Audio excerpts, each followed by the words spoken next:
Сәлеметсіздер ме, білім алушылар? Бүгінгі сауат ашу сабағының тақырыбы ас адамның арқауы, дауысты және дауыссыз дыбыстар. Сабағымыздың мақсаты тыңдалған мәтінді оқиғаның ретін сақтай отырып баяндау, сұрақтарға толық жауап беру, дыбыс түрлерін ажырату және дұрыс дыбыстау. Біріншіден еске түсіріп алайық. Әріп дегеніміз не?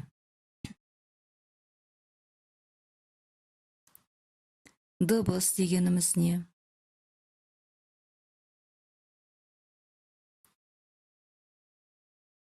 Жақсы. Әріптерді біз жазамыз, көреміз. Ал дыбыстарды айтамыз және естиміз. Қандай дауысты дыбыстарды білесіңдер?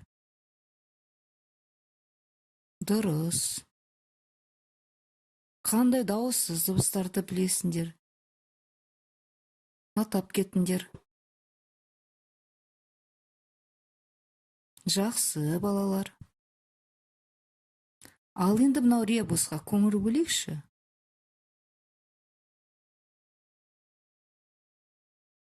Қандай мақал шықты? Дұрыс, ас атасы нан. Бұл мақалды қалай түсінесіңдер?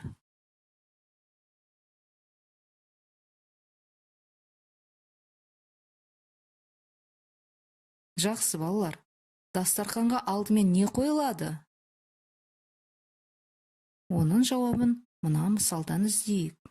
Ал қазір, балалар, барлығын сауат ашудың 8-ші бетін ашыңдар. Бірінші жаттығуды оқимын. Нанға бал жағып жеп отырған Асқар әжесіне қарап: «Әже, бал тәтті ме, әлде нан тәтті ме?» деп сұрады. «Нан тәтті» деп жымиды әжесі. «Жоқ, әже, бал тәтті ғой», деді Асқар. «Я, балам, бал тәтті. Бірақ қанша тәтті болса да, күнде жей алмайсың. Ал нанды күн сайын жейсің. Наннан қасиетті тағам жоқ. Сондықтан нан тәтті десек те болады». Тағы бір рет оқимын, балалар. Нанға бал жағып жеп отырған Асқар әжесіне қарап: «Әже, бал тәтті ме, әлде нан тәтті ме?» деп сұрады. «Нан тәтті» деп жымиды әжесі. «Жоқ, әже, бал тәтті ғой», деді Асқар. «Я, балам, бал тәтті. Бірақ қанша тәтті болса да күнде жей алмайсың. Ал нанды күн сайын жейсің. Наннан қасиетті тағам жоқ. Сондықтан нан тәтті десек те болады». Жақсы, балалар. Асқардың әжесі не себепте нанды тәтті деді? Сендердің ойларынша нан тәтті ме, әлде бал тәтті ме? Осыны үйде жақсылап ойланып, жауабын жазып келесіңдер. Ал балалар, осы мәтіндегі нан сөзіне дыбыстық талдау жасайық. Нан, бір буын, 3 әріп, 3 дыбыс бар. Бір дауысты дыбыс, 2 дауыссыз дыбыстан тұрады. Н, дауыссыз дыбыс. А, дауысты дыбыс. Н, дауыссыз дыбыс. Балалар, қазақ тілінде дыбыстар 2-ге бөлінеді. Дауысты дыбыстар ауыздан кедергіге ұшырамай еркін шығады және созылып айтылады. Ал дауыссыз дыбыстар ауыздан кедергіге ұшырап барып шығады. Дауысты дыбыстар дегеніміз олар: А, Ә, Е, О, Ö, О, Ö, А, Ә, И, У. Удың жақшада тұру себебі ол кейде дауысты, кейде дауыссыз болады. Дауысты дыбыстардың бәрі созылып айтады. Ал дауыссыз дыбыстар кедерге ұшырап, қысқа ғана айтылады. Олар Б, В, Г, Г, Д, Ж, З, И, К, Қ, Л, М, Н, Ң, П, Р, С, Т, Ф, Х, Х, Ц, Ч, Ш, Щ, У.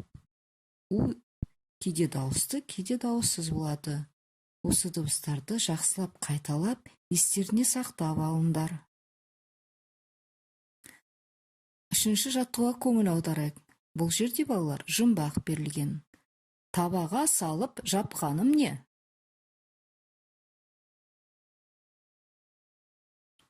Дұрыс айтасыңдар, ол таба нан. Кілегей шайқап алғаным не? Өте жақсы, ол май екен. Ал сөреге кептіріп жайғаным не?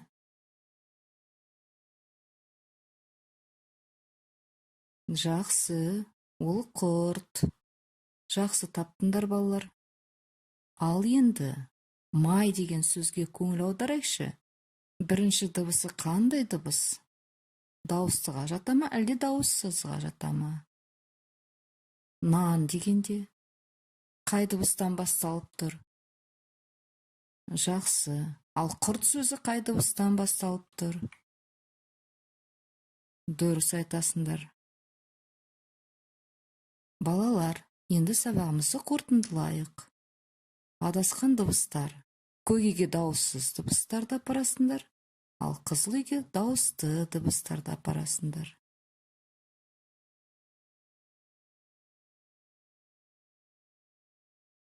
Жақсы. Бүгінгі сабақта не себептен дастарханға бірінші нан қойылатынын түсіндік.